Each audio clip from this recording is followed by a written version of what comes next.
Nagaaniif jaalalli lafa jirtanitti hunduma keessaniif haa baay'atu. Akkam jirtu daawwattoota Kiristiyaan Miidiyaa. Odeessa wayitaawaa yeroo kanaaf isiniif qindeeffannee isiniif filannee qabannee dhiyaanneerra hamma xumura qophii keenyaatti nu wajjin turaan affeerraa keenya. Daawwattoota keenya odeessa keenya yeroo kanaatiin jalqaba irratti kan isinii qoonnu oduu gammachiisaadha. Waldaan guutuu wangeelaa Itoophiyaa Pastor Tsaadiquu Abdoo fi faarfataa Tasfaayee Gabbisootiif akkasuma geggeessitoota birootiif kennaa badhaasaa fi beekamtii kennaniit jiru. Maali kan isaan badhaasan, maalijaa godhaniif kan jedhu bal'ina isaa isiniif qindeeffanneerraa wal wajjin kan turru ni ta'a. Odeessa Kiristiyaanummaa gara Naayijeeriyaattis ni imalla. Naayijeeriyaa keessatti Yesus Kristos ji'a eebilaa kan dhufuni ta'a jedhanii ji'a tokko oliif waldatti galanii cufatanii dhufaatii Yesus eegaa kan turan. Guyyichi darbee Yesus dhufuu dhiisuu isaatiin akka tasaa ta'e jechuudha. Poolisiin Naayijeeriyaa waldatti seenuudhaan namoota kana yaasuun isaa dhagayameetu jira. Yesus ji'a eebila darbee dhufa jedhanii namooti hedduun achi keessatti walitti qabamaa turaniiru. Daa'imman 26 olii fi walumatti namoota 77 ta'antu waldatti keessatti dhufaatii Yesus ta'anii eeggataa turan jechuudha. Haa ta'uutii gooftaan utuu hin dhufin darbeetu jira. Poolisiinis maalirra geeraa kan jedhu kan isiniif qoonnu ni ta'a. Itti dabaluudhaan immoo daawwattoota keenya odeessa keenya xumuraatiin kaawunsiliin amantoota wangeelaa Itoophiyaa gara Sudaan kibbaa Juubaatti maluudhaan kaawunsilii amantoota wangeelaa Juubaa yookaan Sudaan kibbaatti wajjin marii taasisanii jiru. Wal wajjin kadhatanii sagantaa ajaa'ibaas geggeessaniis jiru. Maal ture kan jedhu kan isiniif qoonnu ni ta'a. Egaatii yeroo ammaa kana kaawunsiliin amantoota wangeelaa Itoophiyaa fi dursitoonni tokkummaa amantoota wangeelaa Itoophiyaa biyya keessaa bahanii biyyoota ollaa biyya keenyaatti argaman wajjin hojii guddaa hojjetaa kan isaan jiranii bal'ina isaa kan isinii qoonnu ni ta'a. Yeroo jalqabaaf gara chaanaalii Kiristiyaan Miidiyaatti kan dhuftan, chaanaalii Kiristiyaanotaa guddaa kanatti kan dhuftan subscribe gochuudhaan mallattoo bilbilaa gadi tuquudhaan isinillee maatii keenyatti dabalama. Erga maatii keenyatti dabalamtan immoo akkasuma maatii keenya kan turtan kan jirtan immoo jechuudha. Like gochuudhaan, share gochuudhaan guddina hojii kanarratti akka cimneetti fufnuuf immoo nu bukkee dhaabbadhaa isiniin jenna. Gara Telegiraamii akkasuma WhatsAppii, Imo fi Facebookii keessan irratti share gochuudhaan chaanaaliin kun akka guddatuuf nu bukkee dhaabbadhaa isiniin jecha yaada qabdan komentii irratti nu qooda. Gara qophii keenyaatti kallattiidhaan dabarru. Nufaa deebi'uu tokkummaan nufaa deebi'uu. Nufaa deebi'uu jaalallee nufaa deebi'uu. Nufaa deebi'uu tokkummaan nufaa deebi'uu. Nufaa deebi'uu jaalallee nufaa deebi'uu. Video kana like gochuudhaan jalqaba. Waldaan guutuu wangeelaa Itoophiyaa Pastor Tsaadiquu Abdoo fi faarfataa Tasfaayee Gabbisootiif akkasuma geggeessitoota ciccimoo biroo hedduu ta'aniif badhaasaa fi beekamtii kennite. Ergaa Ximootiyoos isa duraa boqonnaa 5:17 irratti jiru sababeeffachuudhaan guutuuta wangeelaa hundeeffama waldaa guutuu wangeelaa irratti jalqaban jechuunis abboota bara 1958 amma 1970tti turan irratti kan fuulleffate gatii wangeelaaf isaan baasaniif beekamtii kennuun sagantaa ajaa'ibsiisaan kun adeemsifameetu jira. Ergichi akkas jedha. Tokkoffaa Ximootiyoos boqonnaa 5:17 maanguddoonni warri ba'eessa godhanii hojii waldaa geggeessan addumaan immoo warri lallabanii fi barsiisatti dadhabanii hojjetan gatii dadhabbii isaanii dachaa 2 ulfinaan argachuun isaaniif ni ta'a jedha. Kaayyoon sagantaa kanaa utuu gootonni wangeelaa kun lubbuun jiranii wal jajjabeessuu fi seenaa isaanii dhalootaaf dabarsuu. Kana malees erga namni du'ee ergamaa kochoo qabu fakkeessanii seenaa isaanii himuurraa utuu lubbuudhaan jiranii seenaa isaanii dabarsanii dubbachuu fi badhaasuun gammachiisuun dhaloota fuuldurattis abdii horuuf nu gargaara. Kana malees dhaloonni utuu lubbuun jiranii wal jajjabeessuun eebba waaqayyo isaanii irraa kaa'ees harkaa fudhachuun barbaachisaadhas jedhameetu jira. ሰው ከሞተ በኋላ ይው ታሪካቸውን አስክሬን ላይ ከምናነብ በህይወት እያሉ ታሪካቸውን ጽፈን ታሪካቸውን አንብበን በህይወት እያሉ ልናከብራቸው ይገባል። በአስክሬን ላይ እነሱን ክንፍ ያወጣ መልአክ አድርጎ ማቅረቡ ብዙ ፋይዳም የለውም። ስለዚህ አሁን እውነተኛውን እየሰሙ ህዝብም እየሰማ ታሪካቸውን ለትውልድ ለማስተላለፍ ነው። ሌላው ይሄ ያሁኑ ትውልድ የቀደሙት አባቶቻችን ወንጌል እንዴት እንደጀመሩት ምን የሚያውቁት ነገር የለም። በምን መንገድ እንዳለፉ ምን መከራ እንደገጠማቸው አያውቅም። እንደ ኤሊ የፈዘዙ ብሎ ከመናገር ውጪ አክብሮት የለውም ለአባቶቹና አባቶቻችን ቤት መንገድ አለፉ ከየት ተነሱ የት ደረሱ የሚለው ነገር ለትውልዱም አሳውቀን አባቶቻችን አክብሮ ይሄንን የትውልድ ሽግግር ለማድረግ ነው ያሰብነው። አባቶች ሳይሞቱ ከአፋቸው በረከት ነው የፈለግነው፣ ከአፋቸው ምርቃት ነው የፈለግነው።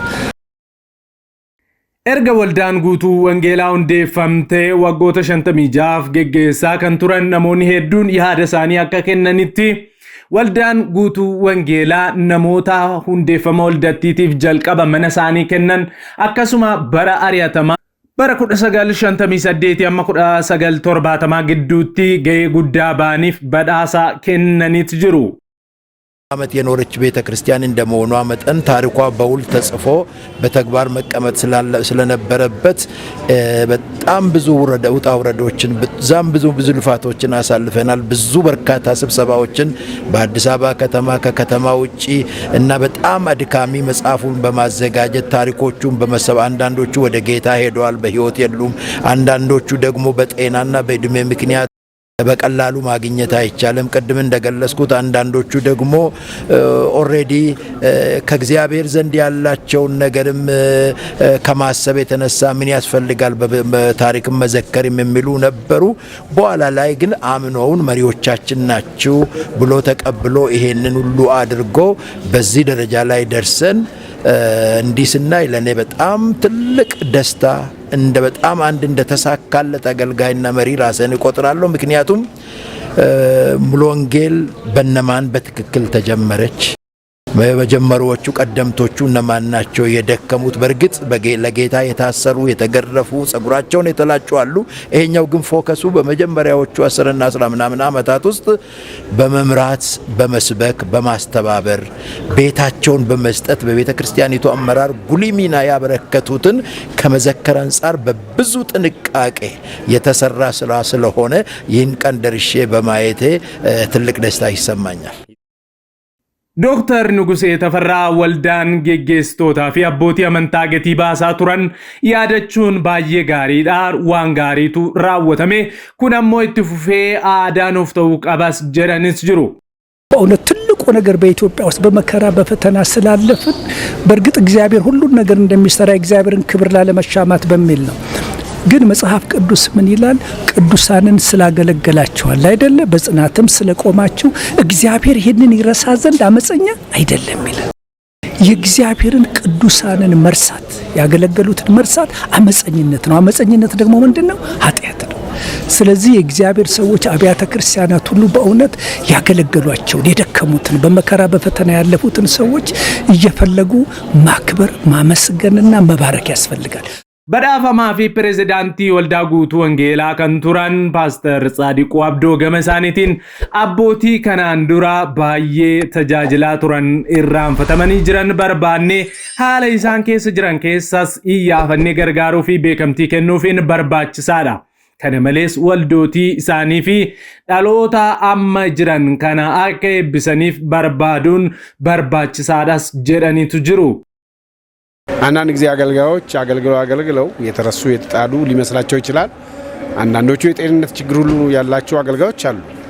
በቤታቸው የቀሩ ሰው የማያያቸው የሚረሳቸው ምክንያቱም ጥቅም ሲሰጡ ቆይተው ዛሬ የሚሰጡት ጥቅም የሌለ መስሏቸው በሰው የሚረሱ አሉ። እነሱ እግዚአብሔር አይረሳም። እኛም የእግዚአብሔር ሰዎች ከሆን ግን መርሳት የለብንም። እንግዲህ እድሜን የሚሰጥ እግዚአብሔር ነው። እግዚአብሔር በሰጠን እድሜ እኛም የቆዩ አገልጋዮችን እግዚአብሔር በህይወታቸው ያደረገውን ማስታወስ፣ እግዚአብሔር ማመስገን፣ የሚቀጥለውንም ትውልድ እንዲባርኩ እንዲመርቁ ለቤተ ክርስቲያንም ሆነ ለሚቀጥለውም ትውልድ ቅሬታ ሳይኖርባቸው በደስታ ወደ ጌታቸው እስኪሄዱ ድረስ እንዲያገለግሉ የሚረዳ ነገር ስለሆነ ከሁሉ በላይ ለዚህ ዓላማ ለዚህ ሐሳብ ያደረሰንን አምላክን አመሰግናለሁ።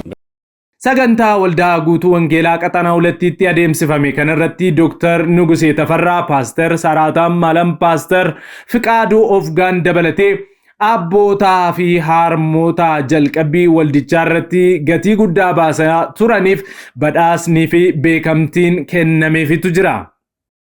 Saganticha irratti badhaasni addaa namoota afuriif kan kenname yoo ta'u isaan keessaa tokko ijoollummaa isaanii irraa jalqabanii waldaa guutuu wangeelaa keessatti kan tajaajilaa gatiis baasaa geggeessaa turan ammas tajaajilan Paaster Tsaadiquu Abdoo badhaasa addaa badhaafamaniitu jiru. Lammaffaa irratti immoo Umuriin Kosokkeeraa sooraman ba'aa faarfachuus dadhabeera kan hin jenne nyaachisaa fi faarfataa kan ta'e faarfannaa isaatiin namoota hedduu jajjabeessaa Yesuusitti cimsaa abdiitti horaa kan turan. Akkasuma dheebuu kan baasan Paaster Tasfaayee Gabbisoos badhaasa addaa kana fudhatanii jiru. Sadaffaa irratti Paaster Geediyoon Tasfaayee yoo ta'an isaan ammoo jireenya isaaniitiin baadiyyaawwan Itoophiyaa keessaa deemuudhaan lallabaa nama turanidha. Arfaffaa irratti immoo baadiyyaa kaaba Itoophiyaa keessaa kan ka'an keessumaa immoo bakka ari'atamni itti hammaataa turetti wangeela labsaa kan turan obboleessaa Debooc Digaafee jedhamus badhaasa addaa kanatti hammatamuun badhaafamaniitu jiru. Sagantaa kanarratti paasterii fi pirezidaantii waldaa guutuu wangeelaa Laaqoo Badhaasoo fi barreessaan waldaa Qaal Hiyoot Simi'oon Mulaat kan argaman yoo ta'u, macaafni seenaa bu'aa bayii gatii abboonni wangeelaa badhaafaman kun dabarsan ibsus barreeffamee maxxanfamuudhaan eebbifameetu jira. Xumura irrattis abboonni kun dargaggoota 100 kan kadhatan yoo ta'u ayyaanichi dhaloota irrattis akka darbuuf eebba isaanii taasisanii jiru jechuudhaan Christian News gabaaseetu jira. Odeessa keenya lammaffaatti yommuu darbinu daawwattoota keenya. Kaawunsiliin amantoota wangeelaa Itoophiyaa gara Sudaan Kibbaa Juubaatti maluudhaan kaawunsilii amantoota wangeelaa biyyattii wajjin marii taasisan. Maree isaanii kanaanis macaafa Isaayyaas raajichaa boqonnaa 60 wajjin kan qo'atan yoo ta'u sagantaa kanarrattis tajaajiltoonni biyyattii 300 ol ta'an argamanis jiru jedhameera. Sagantaa kanarratti keessummaa kabajaa ta'anii kan argaman itti aantuu pirezidaantii kaawunsilichaa kan ta'an Dr. Beetaa Mangistuu fi barreessaan waliigalaa kaawunsilichaa Qees Darajjee Jimbaruu leenjii guyyaa 2 Isaayyaas boqonnaa 60 irratti kennanii fi jiru. Ambaasaaddarri Itoophiyaa biyya Sudaaniitti itti aanaa kan ta'ee fi kan tajaajilaa jiru Ambaasaadder Maarqos Taklee saganticha irratti argamuun walitti dhufeenyi biyyoota lamaanillee cimee akka itti fufuuf deeggarsa barbaachisaa isiniif ni goona jechuudhaan waadaa galuun isaanis dhagahameetu jira. Gara odeessa keenya xumuraa fi Naayijeeriyaatti yommuu imallu daawwattoota keenya odeessa keenya Naayijeeriyaatiin Kiristoos ji'a eebilaa kana dhufa jedhanii ji'a oliif waldaatti galanii cufatanii eegaa kan turan poolisiin Naayijeeriyaa yaasuunsaa dhagahameetu jira. BBC'n akka gabaasetti daa'imman dabalatee namoonni 77 Yesuus deebi'ee dhufuufidha jechuudhaan ji'a eebilaan dura walitti qabamuun dhufaatii isaa eeggataa kan turan yoo ta'u kutaa kibba lixaa Naayijeeriyaa Oondoo jedhamtutti yoo ta'u Gooftaan gaafas akka deebi'ee hin dhufin kan beekame yoo ta'u ji'a tokko oliif daa'imman dabalatee namoonni 77 waldattii keessatti walitti qabamanii eeggataa turaniiru. Keessumaa immoo barattoonni barumsa isaanii adda adda kutuudhaan gooftaan ji'a eebilaa keessa dhufa waan ta'eef isa ijaan arginee simachuu qabna jechuudhaan gara waldattiitti imaluu fi achi keessatti dabarsuun isaanii ni yaadatama.